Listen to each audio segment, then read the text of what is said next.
You have to take a look at why the plan is saying no. Are they saying no because you don't have a benefit for that service? Your child needs to see a chiropractor and your plan doesn't cover chiropractors, then that's a dead end and you need to move on to another funding source. You can take a denial of a service if it's because there is not coverage for that service on your plan. If it's excluded, you can get an exclusion payment and take it down the line to the next provider.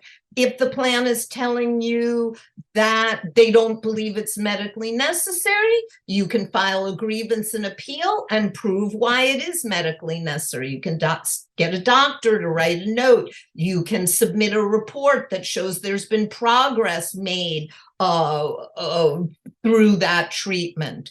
So it's really, there's no one size fits all. There's no one fix. You really have to read all the pages of the letter or the email that comes. Somewhere buried in there will be the exact reason that you're receiving a denial, and you need to make sure that you're addressing that denial. You could make an argument, this is medically necessary. And the plan isn't saying it's not medically necessary. They're saying something else. You really have to pause, put the emotion of the denial aside, and really read and dig down into why it's being denied and what you can do to address it. Maybe you need a progress report. Maybe you need a prescription. Maybe there's a diagnosis that your child has that hasn't been included in the documentation you're presenting.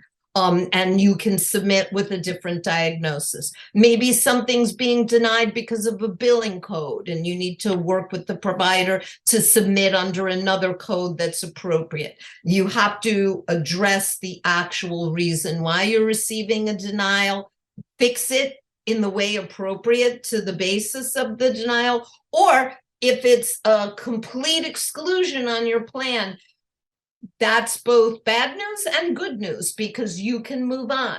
You can take it to Medi-Cal, you can take it to CCS, you can take it at the end of the line to Regional Center, the sacred payer of last resort. So a no is always non-preferred, but if it's a hard no, you can move on. If it's a soft no, then you can connect the grievance and appeal that you're filing specifically to address the reason that's buried somewhere in that 6-page letter.